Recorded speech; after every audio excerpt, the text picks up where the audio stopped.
నమస్తే, నేను Yogita. Welcome to సత్యాగ్రహి.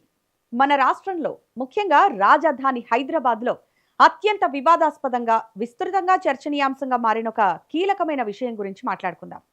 అదేమిటంటే హైడ్రా వ్యవహారం, అలాగే దాని చీఫ్ రంగనాథ్ పై హైకోర్టు చేసిన తీవ్ర వ్యాఖ్యలు, దీనిపై రేవంత్ రెడ్డి ప్రభుత్వం స్పందిస్తున్న తీరు. వీటన్నింటిపై కొంచెం డీటెయిల్డ్గా మాట్లాడుకుందాం. ఒక ఇంట్రెస్టింగ్ విషయం కూడా చెప్తా, స్కిప్ చేయకుండా చివరి వరకు చూడండి. రాష్ట్రంలో హైడ్రా వచ్చినప్పటి నుంచి ఏదో ఒక వార్త నడుస్తూనే ఉంది. చెరువుల ఆక్రమణలు, అక్రమ నిర్మాణాల కూల్చివేతలు, నోటీసుల వ్యవహారాలు, ఇలా నిత్యం వార్తల్లో నిలుస్తూ వచ్చింది. అయితే ఈ ప్రక్రియలో హైడ్రా వ్యవహరిస్తున్న తీరుపై న్యాయస్థానం పలుమార్లు తీవ్ర అభ్యంతరాలు వ్యక్తం చేసింది. తాజాగా హైకోర్టు ఇచ్చిన ఆదేశాలు రాష్ట్ర రాజకీయాల్లో, పరిపాలన వర్గాల్లో పెద్ద దుమారమే రేపాయి. రంగనాథ్ను హైడ్రా చీఫ్ బాధ్యతల నుంచి తొలగించాలని ప్రభుత్వాన్ని ఆదేశించే స్థాయికి వెళ్ళింది అంటే పరిస్థితి ఎంత తీవ్రంగా ఉందో అర్థం చేసుకోవచ్చు. ఒక ప్రభుత్వాధికారిపై, అందున ప్రభుత్వం అత్యంత ప్రతిష్టాత్మకంగా భావించి ఏర్పాటు చేసిన వ్యవస్థాధిపతిపై ఉన్నత న్యాయస్థానం ఈ స్థాయి వ్యాఖ్యలు చేయడం, ఆదేశాలు ఇవ్వడం అనేది సాధారణమైన విషయం కాదు. కానీ ఇక్కడ అసలు ప్రశ్న ఏమిటంటే, హైకోర్టు అంత క్లియర్గా రంగనాథ్ను హైడ్రా చీఫ్గా తప్పించాలని చెప్పినా ప్రభుత్వం ఎందుకు పట్టించుకోవట్లేదు? రేవంత్ రెడ్డి ప్రభుత్వం ఏమైనా చర్యలు తీసుకుంటుందా లేదా? అసలు ఇప్పటి వరకు ప్రభుత్వం ఎలాంటి అధికారిక చర్యలు తీసుకోలేదు. కోర్టు ఆదేశాలు వచ్చి రోజులు గడుస్తున్నా ప్రభుత్వం వైపు నుంచి ఎలాంటి ప్రకటన గాని, మార్పు గాని కనిపించకపోవడం అందరినీ ఆశ్చర్యానికి గురిచేస్తోంది. ఇక హైడ్రా కమిషనర్ రంగనాథ్ విషయానికి వస్తే ఆయన తీరు కూడా ఎప్పటిలాగే ఉంది. హైకోర్టు వ్యాఖ్యల తర్వాత ఆయన ఏమైనా వెనక్కి తగ్గారా, లేక విధులకైనా దూరంగా ఉన్నారా అంటే అదీ లేదు.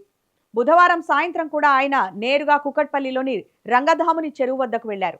అక్కడ క్షేత్రస్థాయిలో పర్యటించారు. ఆ ప్రాంతమంతా పరిశీలించి చెరువు అభివృద్ధి, సుందరీకరణ పనులపై అధికారులతో చర్చలు జరిపారు.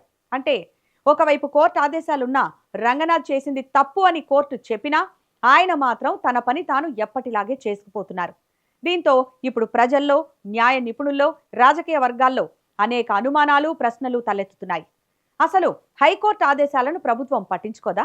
రాజ్యాంగబద్ధమైన ఉన్నత న్యాయస్థానం అంత స్పష్టంగా చెబితే ప్రభుత్వం ఎందుకు స్పందించడం లేదు? ఒకవేళ కోర్టు ఆదేశాలను కూడా లెక్క చేయకపోతే ప్రజాస్వామ్యంలో చట్టబద్ధ పాలన ఎలా సాధ్యమవుతుంది?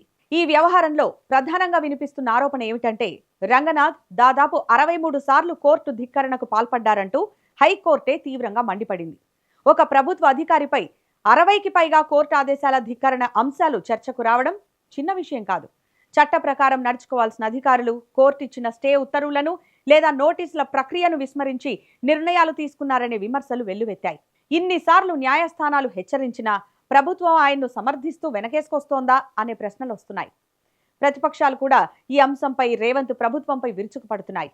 హైకోర్టు స్పష్టమైన ఆదేశాలు ఇచ్చినా చర్యలు తీసుకోకపోవడం అంటే న్యాయ వ్యవస్థను అవమానించడమే అని ఆగ్రహం వ్యక్తం చేస్తున్నాయి. ప్రజలకు న్యాయం చేయాల్సిన ప్రభుత్వమే కోర్టు తీర్పులను పట్టించుకోకపోతే ఇక సామాన్యుడికి న్యాయస్థానాలపై ఎలాంటి నమ్మకం ఉంటుందని ప్రశ్నిస్తున్నాయి. ఇక రేవంత్ రెడ్డి ప్రభుత్వం ముందు ఇప్పుడు ఏమేం మార్గాలున్నాయి? రంగనాథ్ విషయంలో ప్రభుత్వం ఎలాంటి నిర్ణయం తీసుకోబోతోంది?